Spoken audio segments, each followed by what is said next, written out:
Hello everyone, we want to welcome you to Mandara Online. Here we meet with God.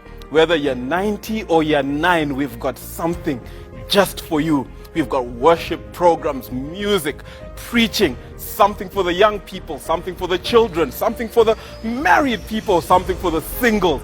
Everybody, you need to tune into Mandara Online. Worship the Lord, praise His name. Even if you want to know how to manage your money, we've got something here for you. Like, share, and subscribe to our channel. This is the place to be.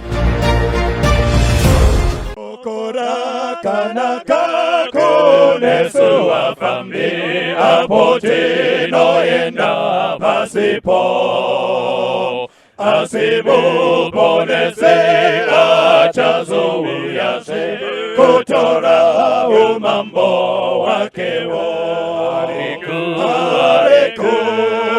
oya neku kasika Yesu se ariku zoka ne wafambe wake wachazo tora apo Yesu ouya makuwa ekare apo wanorara wafambi wakafa na Kristu wachazaru raze wanomuka wachapona pamwe na Yesu ariku oya neku kasika Yesu se ariku zoka ne wafambe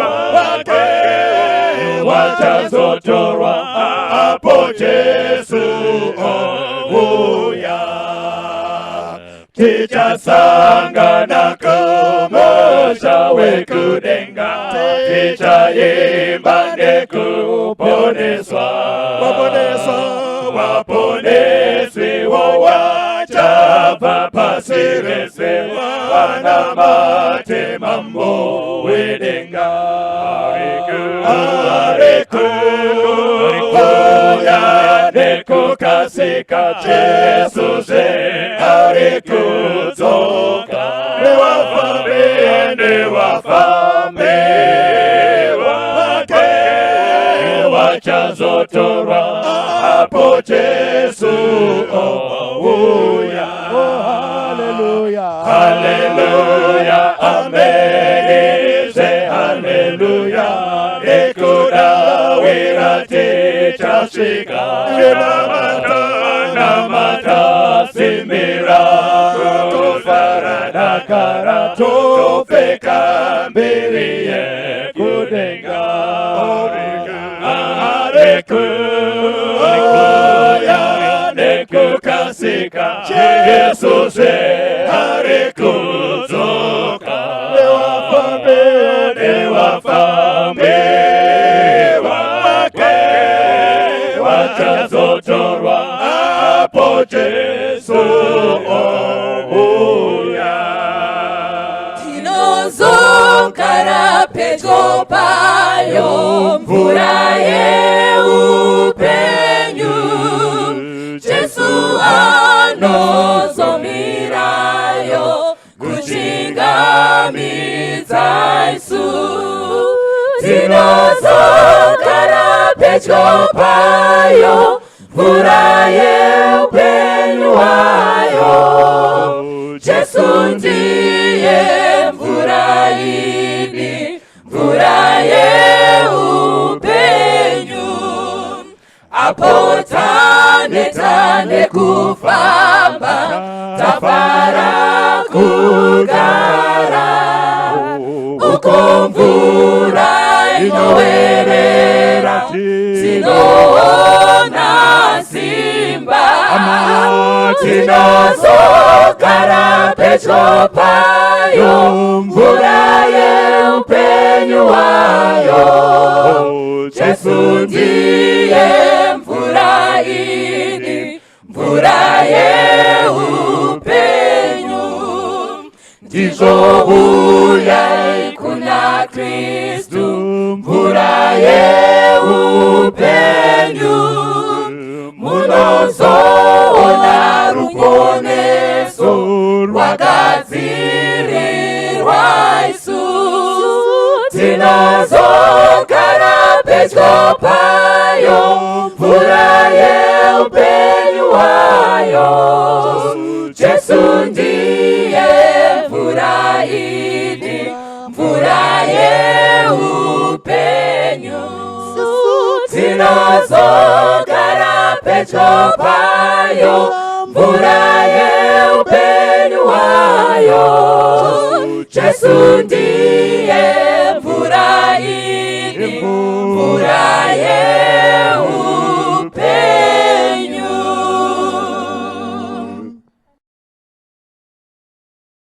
Ndiri kukwira munzira uye kudenga, iwo misi yese edechenama utamunzira utenzidimi kudenga. Ndisimudzewo inedimisenyi inerudawi irura kudenga. Ipo panzvimboya yakakwirira atenzidimi kudenga.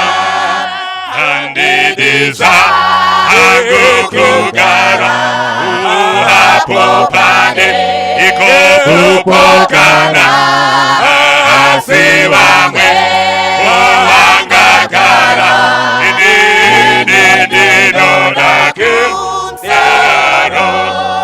Ndisimudzewo inedimisenyi nerudawi irura kudenga. Ipo panzvimboya yakakwirira imitenzi kudenga. Kugara kudenga anadauda iye handinetsa rudawiro iro rwangu rwese irwekugara kudenga. Ndisimudzewo inedimisenyi nerudawiro kudenga. Ipo panzvimboya yakakwirira utenzidimi kudenga. Toda kukwira kumusoro inizione kupenya kwenyu. Ndinonanga atira kuti utenzidimi kumusoro. Ndisimudzewo inedimisenyi nerudawiro kudenga. Ipo panzvimboya yakakwirira initenzi kudenga.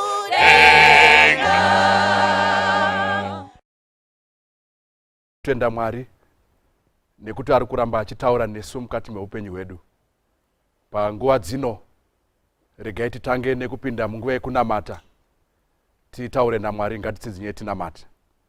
Kuna Baba wedu vari kumusoro kudenga, toda kukutendai neumwe mukana wamatipa wekuti mutaure nesu.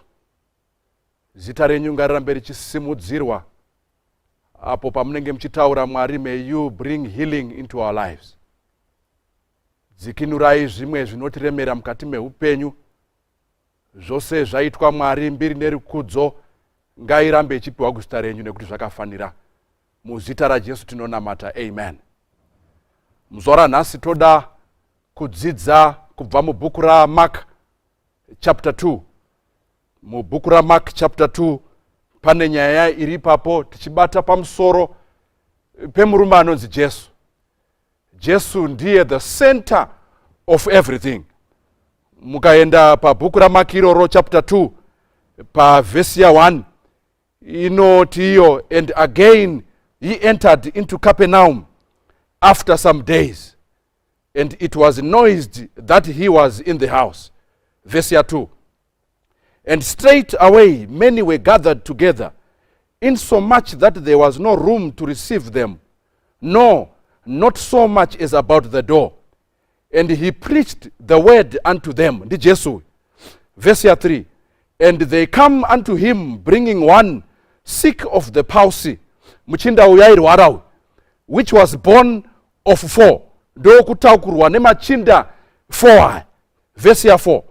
And when they could not come nigh unto him for the press, they uncovered the roof where he was. And when they had broken it up, they let down the bed wherein the sick of the palsy lay. Verse 5. When Jesus saw their faith, he said unto the sick of the palsy, Son, thy sins be forgiven thee. Musoro dwenyaya unotiwo Ndisimudzewo. Hakuna munhu akaparidza mu New Testament sa Jesu. Hakuna munhu akaita mbiri mu the Synoptic Gospel sa Jesu, nekuti zvakaitwa na Jesu zvakanga zviri zvikuru.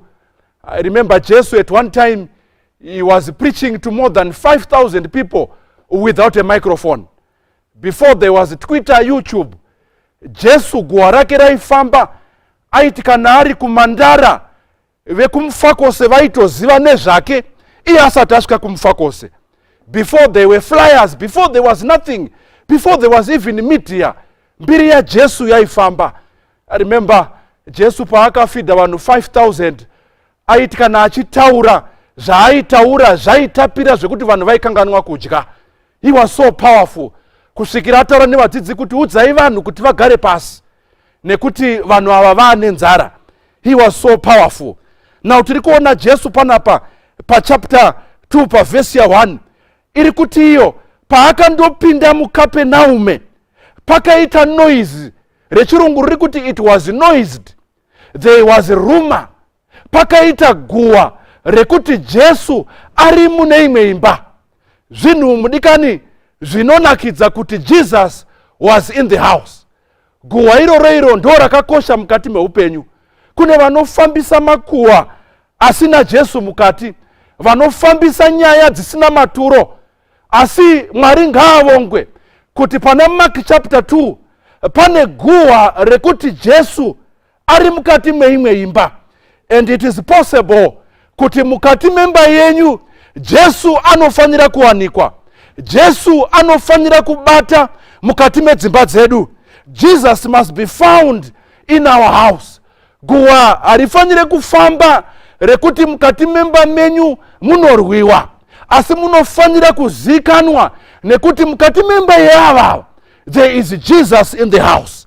Jesus must be the center mukati meupenyu hwedu.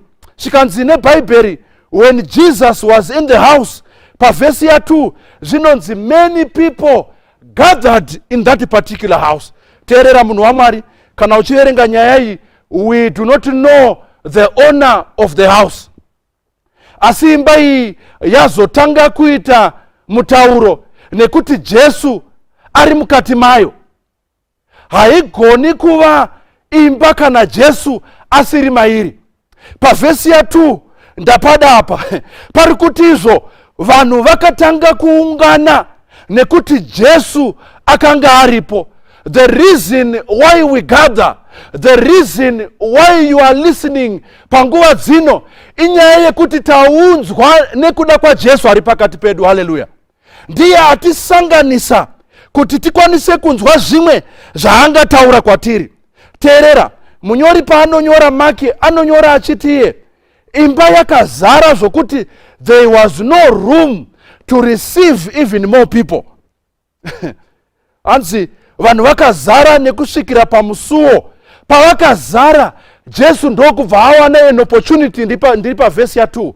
Pavakawana an opportunity, verse rinotizo, he started to preach the word to them. Muripero wana wa Mwari. People must know that Jesus, when he saw an opportunity, he would start to preach the word. Saka musoro yenyaya pauri kuti Ndisimudzewo ndo patichada kuenda kuti tinzwisise kuti Mwari ari kuti kudini mukati meupenyu wedu. Vesi ya 3 yabva yatiwo, and they come unto him bringing one sick of the palsy. Vesi ya 2 yati Jesu ari mumba uye ari kuparidza, vanhu vazhinji vakaungana mukati membai. Ndokubva tambobva kumharidzo ya Jesu ndokuenda kumbodiveta from the sermon ya Jesu, ndokuenda kune muchinda ari kunzi ari kurwara. We do not know his name, but we know the condition of the brother. Now chinondibata panyaya iyi ndechekuti there are 4 gentlemen, 4 varume who are also going kunemba iyo iri kunzi kuna Jesu ari kuparidza. Now pavanoona muchinda uyu ari kurwara, he is sick of the palsy pa verse ya 3. There is no name of the person who is sick, but we know the condition of the person. Then there are no names yavarume 4 ava vari kutakura muchinda uyu kuti vaende naye kuna Jesu. Apa ndapada apa nekuti ndo pane nyaya yese. Zviri kunzi muchinda uyu ane palsy, ndambotsvaga a medical term pamusoro pechirwere chepalsy chekufa mutezo. Zvikanzi panapa palsy is a medical term often accompanied by weakness, loss of feeling, and uncontrolled movements such as shaking, as well as a disconnection between the head and the body. Muchinda uyu airwara. There was a disconnection between the head and the body. Zvakanga zvisingafambidzani. He was feeling weak all over the body. He had a loss of feeling and uncontrolled movement, and achimbosheka achirwara. But chinondibata varume ava 4 vanoti no, as we are going to Jesus, ngatisimudzei muchinda uyu tikwanise kuenda naye kuna Jesu, pada Jesu might do something for him. It is encouraging, my brothers and sisters, kuti dai tatsvaga vanhu vanotisimudza kuti tiende kuna Jesu. Ungava munamato wako, paunonamata uchinamatira murume asati aziva Mwari, keep on lifting them up so that they might know Jesus. Usaneta kuramba uchinamatira hama yadzokera kumashure. Ndosaka mwe muimbi akanyimba achitiye, somebody somewhere is praying for you, and he is asking and pleading the Lord to carry you through. I am tired of people who talk about me instead of praying for me. Muriperoona Mwari. Saka mchinda uyu paanorwara, the 4 men said to the men with the palsy, we cannot leave you alone, but we will carry you. You will become our burden. Kuti tiende tese kuna Jesu. Ndofarira mumwe anobva ataura kuvhesi kuOld Testament, anobva declare obva atiye, as for me and my house we shall worship the Lord. Hakuna anosara. Tinosimudzana kusvikira tose semhuri taponeswa. Saka muchinda uyu paanorwara nechirwere ichi, the 4 men lift him up, vanomusimudza kuti vaende naye kuna Jesu. Ndosaka mumwe muimbi anoimba pa hymn 144 obva ati ndisimudzei ndimisei nerudawiro kudenga, panzvimbo yakakwirira tenzi ndimisei kudenga. Anobva ati handidi zvangu even kutogara apo pane kupokana, lift me up ndiende panzvimbo yakakwirira. Teerera munhu waMwari, muchinda uyu paairwara nepalsy, a disconnection between the head and the body, is like a church that the head is going the other direction and the youths are going the other direction. The church can also suffer from palsy, whereby Mwari kuenda kuti tichidhonzerana, but they must be men and women with courage who will not get tired for their sons and daughters. Vachavasimudzira panguva yekunamata. The sermon here pano zvose zvaungabata ndezvekuti do not get tired. Lift someone in prayer. Ndisimudzire pandinowa. Do not leave me to die. Don't talk about my problem, but talk about how you can get me to Jesus. And sometimes the journey might be tough, it might consume you, igokupedza nesimba rekunamata. Asi amai, musaregedza kuramba muri pamabvi, simudzirai the young men kuti akwanise kusvika kuna Jesu. Saka pausi kana iri a medical term,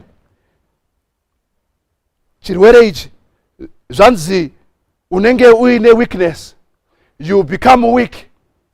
Tinozviziva kuti panguva dzinedzi there is someone who is weak in your family, there is someone who is struggling with a sin, but uri kuitei pamusoro pezvazvo, musimudze uende naye kuna Jesu. Zvikanzi panapa a loss of feeling, vamwe vanhu havasisina havachanzwiri wekuti unotoshaya kuti zvii zviri kuitika pamunhu uyu. They have lost touch, they can't even pray anymore, they have given up. Asi isu takasimbira muna Kristu like the 4 men. I am looking for the 4 friends in my life who will not leave me alone, but they will carry me to Jesus. Zvikanzi they come unto him and they brought a sick man. Ndokubva vamusimudza vachienda naye kuna Jesu. Now the distance between the house kwaiparidza Jesu nekwakatakurwa muchinda uyu was quite a distance kuti vasvike pamba. And the journey, sometimes kune vamwe vanogona kuneta kuti izvi takazvinamatira izvi, uyu haachinjewe. Kune vakatodeclare vakati uyu achangofa ari mhombwe. But be like the 4 men who carried the men and said, we will not leave you. Tichaponeswa tose. Ehe, wadona warwara nepausi, but we shall not leave you. Tichaenda tose kuna Jesu, and Jesus will do something to you. Zvikanzi panapa, and when they could not come nigh unto him for the press, tiripa verse 4. Zvikanzi pavanosvika pamba with the men, pavanosvika zvinonzizvo pakanga paine pressure, pasingakwanisike kuti upinde through, nekuti pakanga pakazara. Rega ndikutaurire munhu waMwari, pose pakanga paina Jesu, kune vaimuteera nekuti vaida chingwa, kune vaimuteera nekuti vaida kunzwa shoko, kune vaimuteera nekuti vakanga vangonzwa guwa kuti pane muchinda ari kutaura nezvekumusoro kudenga. But pane vanhu vose ava vakazara kudaro, so havana kupa muchinda uyu kuti akwanise kusvika pana Jesu. Look at the faith yevarume ava. Varume ava vanoti, bhaibheri rangu rinotaurira apa ndopadapa, rinoti they uncovered the roof where he was. Hallelujah. And when they had broken it up, they let down the bed wherein the sick of the palsy lay. Varume ava vanakumbira muridzi wemba permission yekubvisa roof because Jesus was in the house. It tells me that worshiping God must cost you something. As long as Jesu apinda mumba mako, it must cost you something. Varume ava zvinonzi vakandobvisa roof ndokubva vadzikisa muchinda uyu airwara nechirwere chepausi, akatyoka mutezo ndokuramba vachimudzikisa, because it was the problem that was running to an answer. It was a sickness that was running to health. It was all issues dzakanga dziri pamunhu wani dzakuenda kundosangana the master, the creator of the universe, the doctor of all doctors, murapi mukuru. Machinda aya ndokubva amudzikisa ndokuenda patsoka dzaJesu. This is where the answer is. The answer is not anywhere. The 4 friends could have taken him kunenganga. The 4 friends could have taken for other solutions. But the only solution, vana vaMwari, ndeye kutora munhu aputsika tomusimudza, tosimudzirana toenda naye patsoka dzaJesu. Ndopoga pane answer yatinogona kuitirwa zvakanaka naye. Remember kuti paanoenda patsoka dzaJesu ndo patinoonazve kuti Jesus is in the middle of a sermon. Hallelujah. Jesu ndokubva amira kuparidza panounzwa muchinda. Teerera unzwe pavhesi 5. Bhaibheri rangu rechirungu rinoti, when Jesus saw their faith, when Jesus saw their faith. not the faith of the man who is suffering with palsy. Kwete faith yemuchinda ari kurwara, but the faith of the 4 men vauya nemunhu ari kurwara uyu. Muripiraona waMwari. Meaning to tell me that kuti all I need is people who believe in my situation, and God will answer my prayer because of your faith. Peter haifanira kunyura mvura nenyaya yekuti vari mubhoti vaifanira kunge vachitonamatira Peter achifamba pamusoro pemvura, but vari mubhoti vaitoti hatina nguva, muchinda uyu ungatonyura. Chaidikanwa is the faith of the 4 men. Zvekuti Peter paanotanga kunetseka ari pakati pemvura achifamba pamusoro pemvura, the faith yevanhu vari mubhoti yaifanira kugama Peter ari mvura. Hapana anzwa. Your faith must sail me through. Ndisimudzire mukati memunamato wako. Pray for me as I am ailing in this world. Pray for me as I am tired in this world. Lift me up and take me to Jesus. Pana ari kurwara panguva dzino dzekuteerera mharidzo ino, kuti paunorwara nepaunonetsekana, do not worry. The church is there to lift you up in prayer. The church will lift you up and take you to Jesus. What is interesting, chimwe chiri panyaya iyi ndechichi chinodai so. The man with the palsy, muchinda airwara uyu, akabvumawo kusimudzwa. Muriperaona waMwari. Bvuma kusimudzika, because varume havaikwanisa kumubetsera kana iye anga asingadiwo futi kusimudzwa. Saka vari kusimudza. God bless you. Iwewe wacho you are down and you are tired, bvumawo kusimudzwa nevaruda kutora kuti uende kuna Jesu. Saka zvinonzi izvo, when Jesus saw their faith, he said unto the sick of the palsy, Son, thy sins be forgiven thee. Inonamatira such friends. I pray for such a church that will lift someone up, that will pray for me instead of talking about me, that will find me and make sure that I go to Jesus. Rwendo rwatiri uru vana vaMwari runoda kuti titsvagane munguva dzino dzekorona, kuti tiende tose, tiponeswe tose nemhuri dzedu dzose. Zvikanzi chii chakaitika? Zvikanzi paanonzi thy sins be forgiven, pavhesi ya6 zvinonzi, but there were certain of the scribes sitting there and reasoning in their hearts, why does this man thus speak blasphemy? Who can forgive sins but God only? And immediately when Jesus perceived in his spirit that they so reasoned within themselves, he said unto them, why reason ye these things in your hearts? Shikanzina pana Jesu akaverenga moyo yemamwe machinda akanga aripo, nekuti kune vamwe vasingade kuti vamwe vanhu vaendeswe kuna Jesu, kune vasingade kusimudzira vamwe vanhu mukati meupenyu. But panapa Jesu ndokubva averenga moyo yavo, ndokubva atanga kuvapindura, ndokubva azopedza nyaya yake pavhesi ya11 achiti, I say unto thee, kune muchindawo, arise and take up your bed and go thy way into thine house. Muchinda uyu akaenda aponeswa, muchinda uyu akaenda akomborerwa nekuda kwevarume 4 vakati hatingasiya mumwe wedu achirasika, hatingasiya mumwe wedu asinganzwi shoko iri, hatingasiya mumwe wedu achirarama upenyu hwakadai, tichamusimudza tigoenda naye kuna Jesu.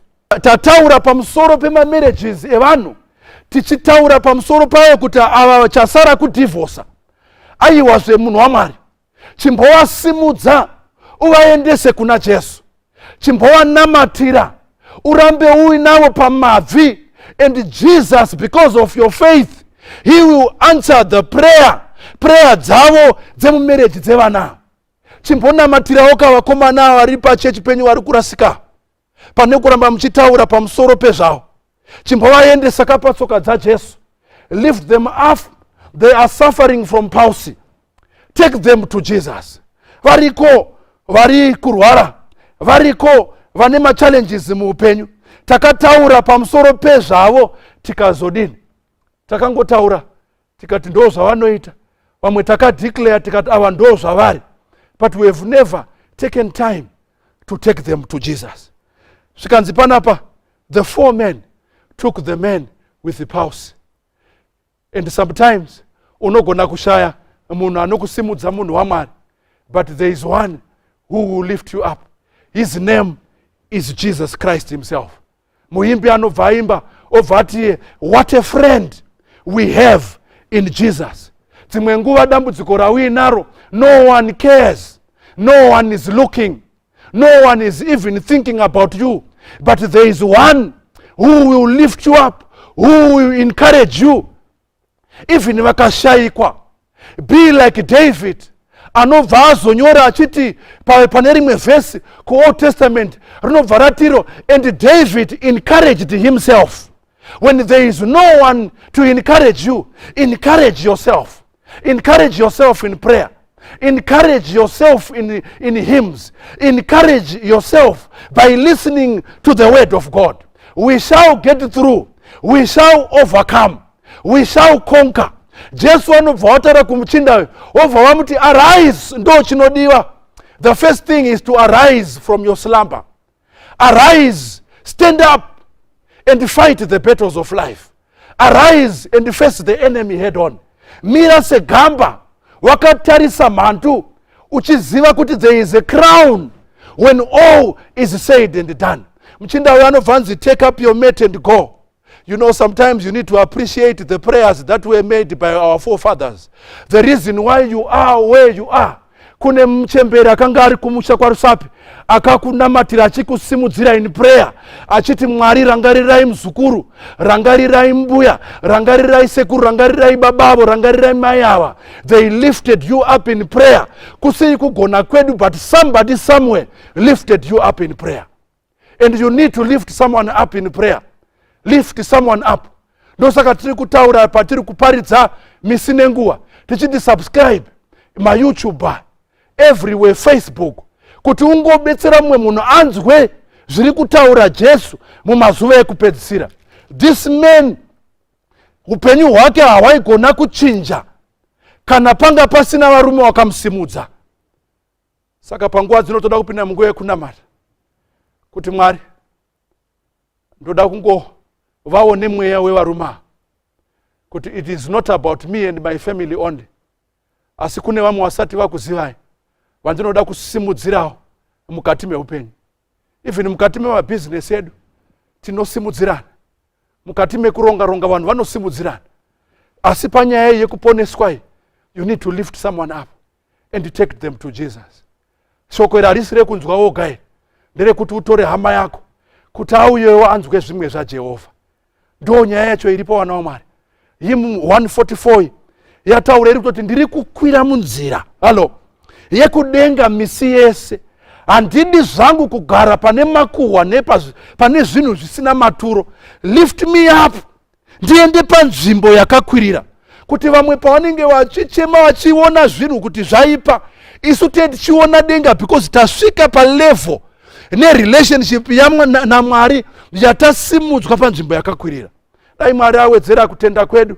Even in our prayer, do not give up praying for your son. Achiri akarasika mukati menyika ino, atorwa nenyika yazvino, do not give up on them, mama. Rambai muchimusimudzira mumunamato.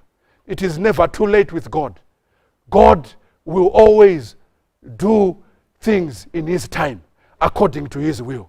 Mwari vanopindira uye vanotitira zvakanaka. Toda kupinda munguva yekunamata wherever you are. Just make a prayer in your heart as I shall be praying. Ngatidzidzinyei tinamata. Kuna baba wedu vari kumusoro kudenga, toda kukutendai neshoko rauya panguva yakafanira. Tinokutendai Mwari with the 4 men vakasimudza hama yavo kuenda kuna Jesu. Tine vanhu vazhinji vatisati tasimudzira, isu takatosimuka kare zvinhu zvedu zvikaita. We found a relationship with you, asi vamwe vachiri vakarasika. Sometimes Mwari, we are disconnected even as a family. We need to be lifted up. Patinenge Mwari tichiremerwa, imi mipindirai. chidzidzisei Mwari kuita zvamakaita mumazuva aya. Makaitira vanhu vazhinji zvakanaka, mukabetsera vanhu pavakanga vachiremerwa. May we be an example to people vasati vakuzivai. Chirambai makatisimbisa Mwari kuti tisaneta panguva dzekuomerwa, tisaneta kunamatira even hama dzedu dzisati dzakuzivai. Tine prayer request mamwe atinawo that we had already given up, but as we come unto you, give us the strength to soldier on. Kudzamara muchiuya. Tinokutendai Mwari in advance for what you are going to do. Muzita Jesu Kristu tinonamata. Amen. Maranze emtawa baba anova kumba yake asiwo otichengeteza mwenje mupasi rino rekamwe mwenje ipenye remunyanza zimwe Nyura myanza uyo mungapo nese pasira azara dedima mananda otinira wajinji wa karinira kuona mwenjeye yurekamwe mwenjeye ipenye remunyanza azimwe pananyura myanza uyo mungapo nese futisa anyimwenje hama vamwe vari mudima vari kuyeta mudima kusika kuma rekamwe mwenjeye ipenye remunyanza azimwe pananyura myanza uyo mungapo nese